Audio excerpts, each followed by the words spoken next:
It's day 4 of jury selection in the high-stakes LINDSAY CLANCY trial at the Plymouth Superior Court in Massachusetts. As of this morning, 17 of the 18 jurors have been seated, and the pool consists of 10 women and 7 men, representing a broad cross-section of the community. Welcome to Lunchtime Law on the Margaret McLean Show. This is where we break down the law and translate what's really happening inside the courtroom. Thank you for joining me, and please subscribe if you haven't already and press the like button. Today we'll focus on tomorrow because the trial will likely get off the ground with opening statements. So the court entirely ran out of pool members yesterday, leaving Judge Sullivan with just one single juror short of a complete pool. A fresh pool of 50 potential jurors was called in this morning. Once that final slot is filled, this massive 18-member panel, which includes 6 critical alternates, will be officially sworn in. And that sets the stage for opening statements tomorrow. As a former prosecutor and law professor, I want to take you inside the trial playbook. So let's break down exactly what to expect when both sides lay out their roadmaps for the jury tomorrow. From a prosecutor's perspective, Jennifer Sprague has a very specific, disciplined tightrope to walk tomorrow. In a case as horrific as this, where a mother is accused of such horrible deeds, right? The temperature for a less experienced trial lawyer is to lean completely into the emotion and the sheer tragedy of this. But Sprague knows better. She's experienced. If she overplays the emotional horror, she risks triggering a defense reaction from the jury.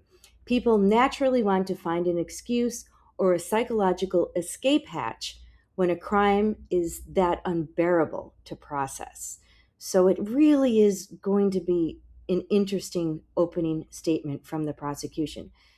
From a prosecutor's perspective, Jennifer Sprague has a very specific, disciplined tightrope to walk tomorrow. In a case as horrific as this, where a mother is accused of, I would suggest her opening statement strategy would be, I would say she's going to be clinical, chronological, and deliberate. First, she has to lock in the statutory elements of first-degree M, deliberate premeditation, and extreme atrocity or cruelty. Sprague will focus heavily on the timeline of January 24th. She'll argue that LINDSAY CLANCY did not act in a sudden, blinding psychotic break, but rather with calculation. That's key here, calculation.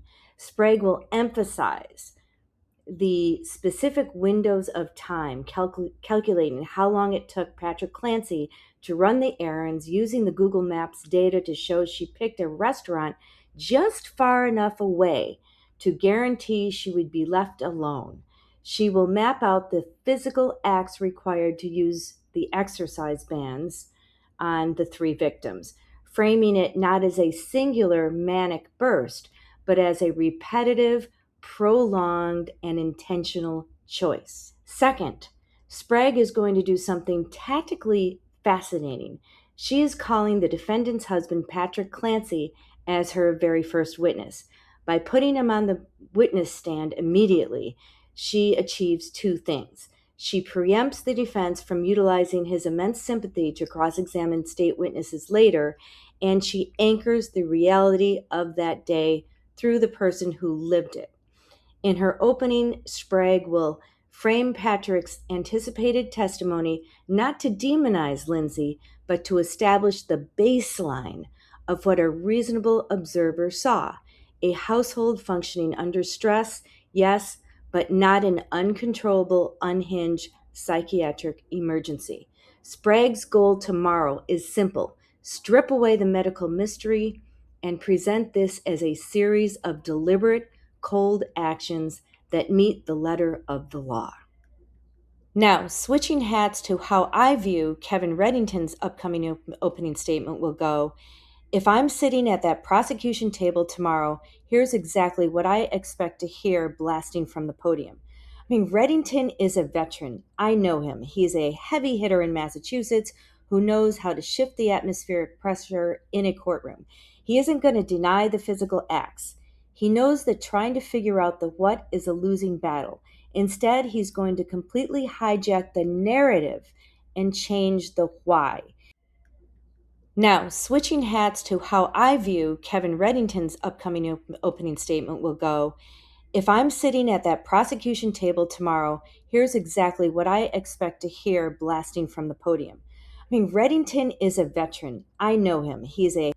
These are the words that he is likely to say, or something to this effect.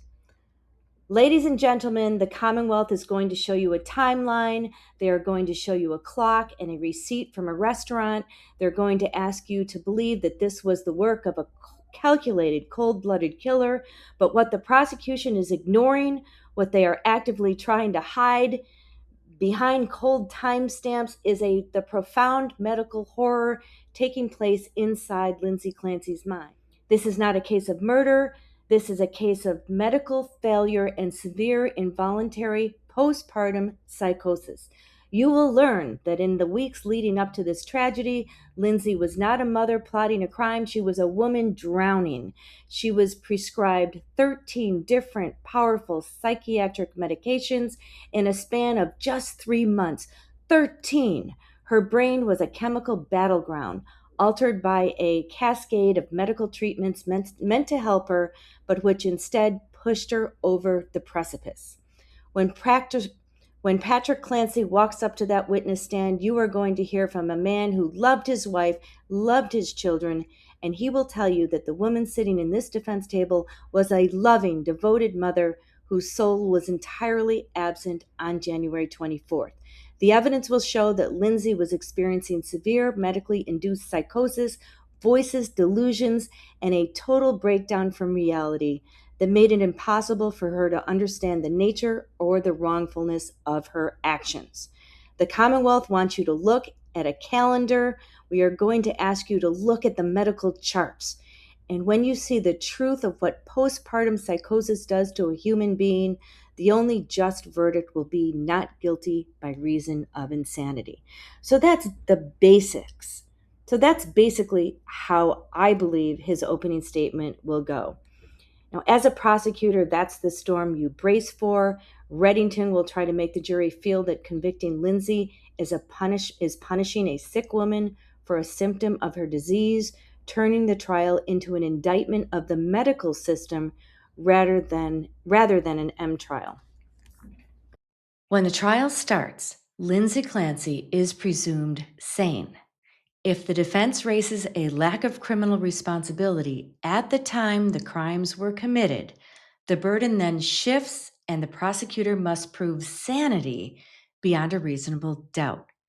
So how hard is it to find 12 jurors who can actually put aside their biases and follow that specific law?